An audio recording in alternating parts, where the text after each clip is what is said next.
Good morning DSS friends. చూడండి, ఇక్కడ ఉన్న బిఎడ్ బుక్ ఉంది కదా, అంటే సెకండ్ బుక్. దీనిలోంచి హిస్టరీలో కొన్ని important points already three parts చేశాను. ఇది ఫోర్త్ పార్ట్. చూడండి, చరిత్రలో ముఖ్యాంశాలు.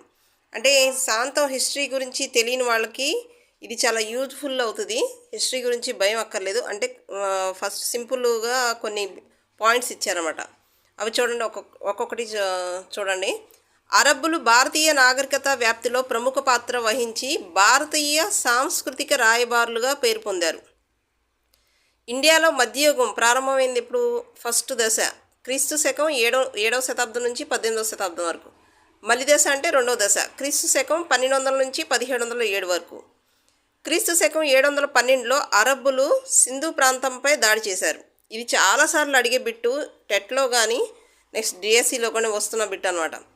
పునరుజ్జీవన ఉద్యమం ఇటలీ దేశంలో మిలాన్, రోమ్, ఫ్లోరెన్స్ పట్టణాల్లో ప్రారంభమైంది. నెక్స్ట్ బాణుడు హర్ష చరిత్ర రచించాడు. సింధులోయ నాగరికత క్రీస్తు పూర్వం 2300 నుంచి 1750 మధ్యకాలంలో ఇండియాలో అభివృద్ధి చెందింది. సింధు ప్రజలు అమ్మ తల్లి అనే శక్తి దేవతను పూజించారు. సింధు ప్రజల యొక్క లిపి బొమ్మల లిపి. ఇక్కడ ఫస్ట్ బాణుడు రచించిన హర్ష చరిత్ర కిందే ఉండాలి. కల్హణుడు రాజతరంగిణి అనే గ్రంథాన్ని రచించాడు. ఫ్రెండ్స్ చూసారా, ఇప్పుడైతే షార్ట్స్లో 3 minutes టైం ఇచ్చాడు కాబట్టి మనం కొంచెం ఎక్కువ టాపిక్ కవర్ చేసుకోవచ్చు అనే ఉద్దేశంతో నేను కొంచెం చిన్నగా రాశాను.